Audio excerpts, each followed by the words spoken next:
مسئله مولود رو میگیریم. مولود در تمام جهان اسلام است. اینها به نهایت خفه شدن. حتی ما یاد دارم در یکی از دهه‌های ناحیه حصار وقتی که من برای خستن در هنگامی که همون گویم که شعر مولودی رو میخونن من نخستم، برادرشون خیلی با من سخن‌های گویم که بد گفتن، حتی بابای ایشان هم گفتن نمیتونستی که برای خاطر مثال برادرم بخیزی. اما من نخستم چون آنکه من این چیزا قبول ندارم. اما من جانبدار گوش کردن امر معروف و نهی منکر هستم. ولی جمهور و تمام عالم اسلام جشن میلاد رسول اکرم میگیرن. الان در تمام کشورها از حد دولتی میگیرن، فقط به جز سلفی‌ها و وهابی‌ها در داخل سعودیه حتی اونهایی که مثلا پیرو سلفیان در خانه‌هاشون محفل مولد میگذرونن. این سخنم رساله‌های زیاد جشن مولود نه سخن‌های پیامبر پیامبر کرده است نه اصحابشون اصل شرعی دارد.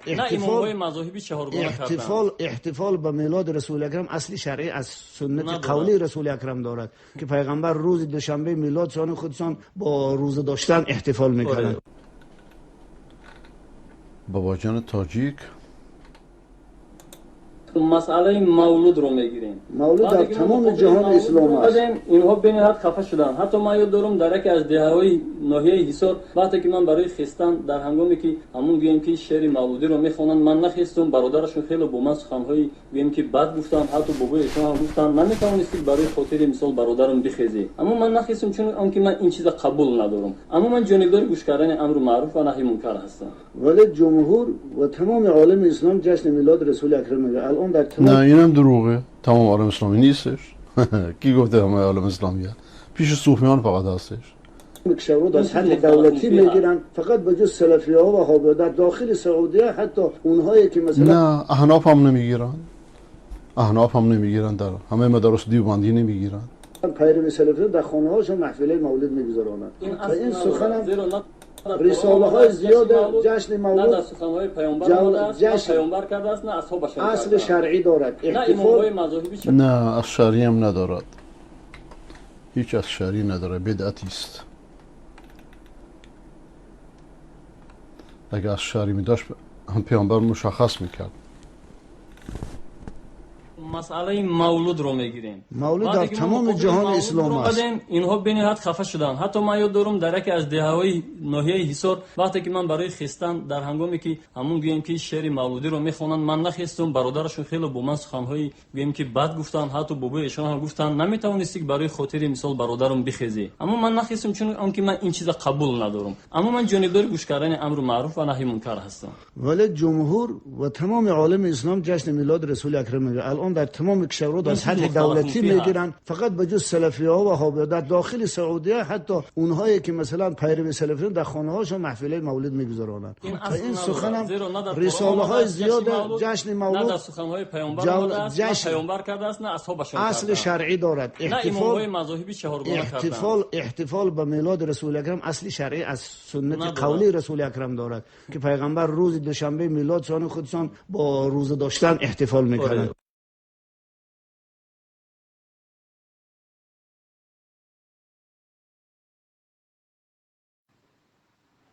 علیکم السلام و رحمت الله و برکاته. فضل الرب موفق و سربلند باشید. این احادیثی که اومدن، ما حدیثی که امام مسلم روایت میکند در مورد این که میگه از رسول الله سوال شد صلی الله علیه وسلم در مورد گرفتن روز دوشنبه، چرا روز دوشنبه روزه میشود؟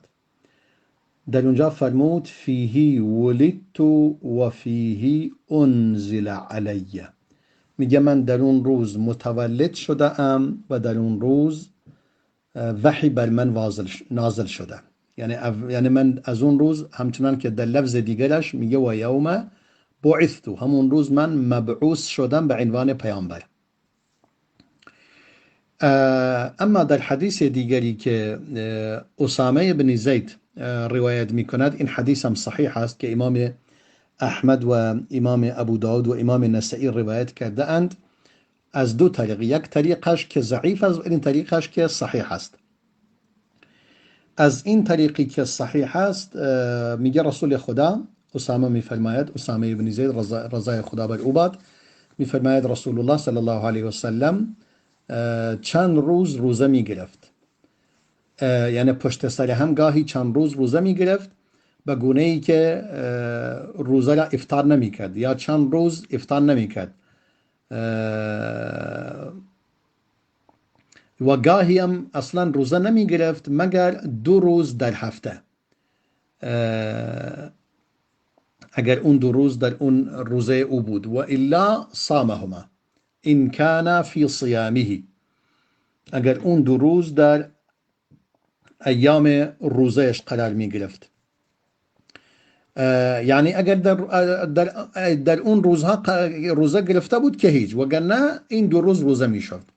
می فرماید ولم یکن یصوم من شهر من الشهور ما یصوم من شعبان، و در هیچ ماهی از ماها به اندازه ماه شعبان روزه نمی گرفت.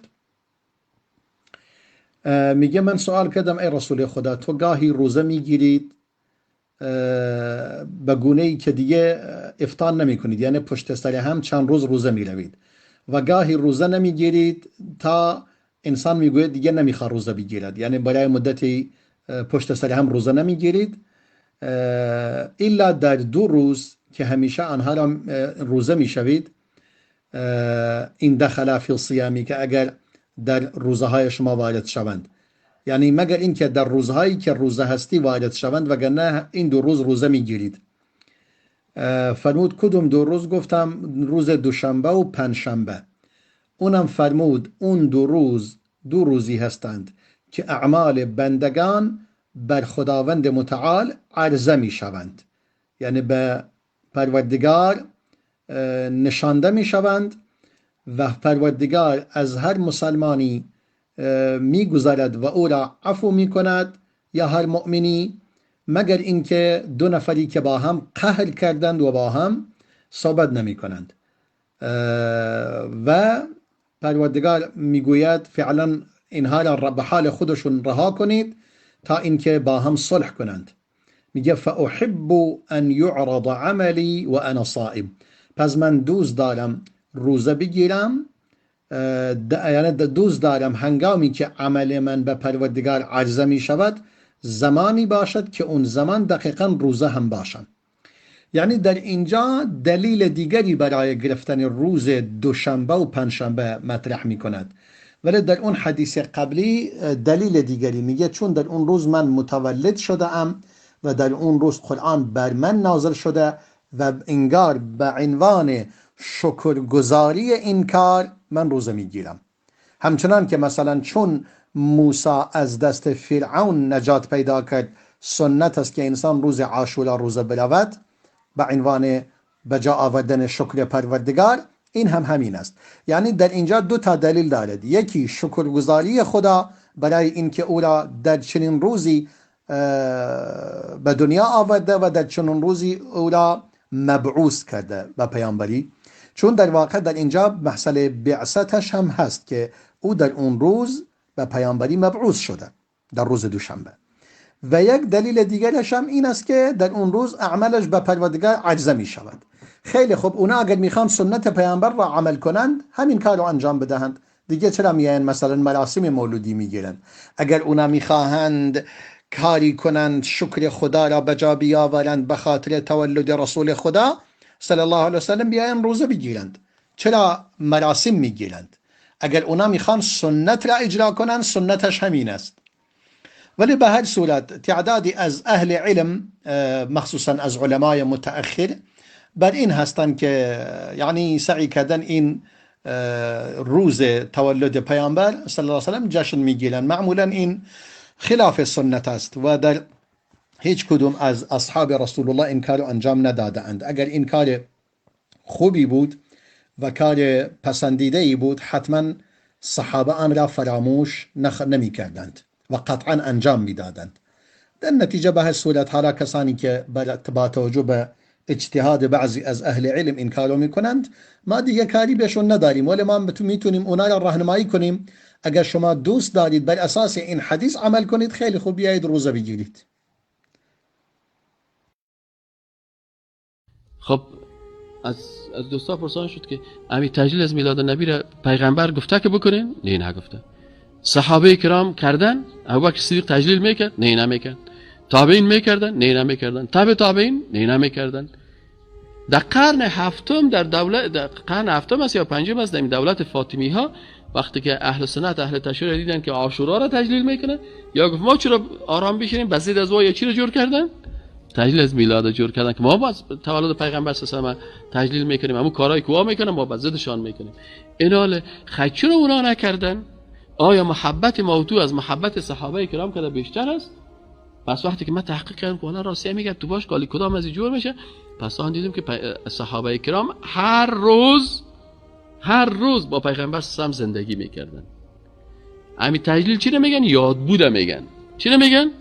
یاد بود چه وقت میشه که یک نفر یاد فراموش شوه باز یک روز در طول سال باز به یادش بیایی، از اون خاطر رو یاد بود میکنی. اما یک نفر که هر روز پیغمبر خدا به یادش هست، او چی نیاز داره به یاد بود پیغمبر صلی الله علیه و سلم؟ یک روز یک کسی مرا گفت استاد لطفاً از میلاد مخالفت نکنین. گفتم چرا برادر عزیز؟ گفت به خاطر از اینکه اگر شما از میلاد مخالفت میکنین باز پیغمبر فراموش مردم میشه، با اینکه یک روزی در سال یاد بود شوه. گفتم درست است، شما حق دارین این کارو بکنین ولی ما این حق نداریم. چرا شما این حق دارین و ما این حق نداریم؟ گفتم به خاطر که شما 364 روز پیغمبر صلی الله علیه و فراموش کردین، حالا اگه یک روز یاد بود نشه بیخی چی میشه؟ یادتان میره. برای شما بسیار خوب است شما این کارو بکنین. برای ما چرا؟ چون ما هر روز وقتی که از خواب میخیزیم به یاد رسول الله صلی الله علیه و سلم از خواب میخیزیم. وقتی که به خواب میریم به یاد رسول الله صلی الله علیه و سلم به خواب میریم، سنت های پیغمبر رو تطبیق کرده باز خواب میکنیم. وقتی که نان میخوریم به یاد ماست که پیغمبر خواستن با کدام دست غذا میخورد، با چند انگشت خود غذا میخورد، چه قسم در آغاز غذا خوردن چی میگفت، آب که مینوشیدیم تو هر روز آب کرده دست چپت آب نوشیده میری و پیغمبر فراموش شده. اما من هیچ وقت با دست چپم آب نمینوشم، من هیچ وقت با دست چپم چای نمینوشم. از این خاطر می کسایی که شما میبینین که زیاد پس یاد بود میگردن، آب نوشیدنش سایکو، چای نوشیدنش سایکو. یک روز خانم یک کس اومد 50 دفعه برش گفتم که دست راست، باز هم میگیره چای که دست راست میگیره، باز که چای مان باز دست چپ شروع میگه، باز برش میگم دست راست، باز پس میگه دل من کفان خدای چه قسم است.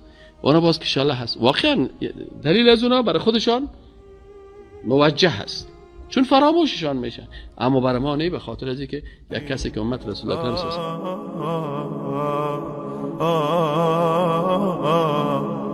مطلقی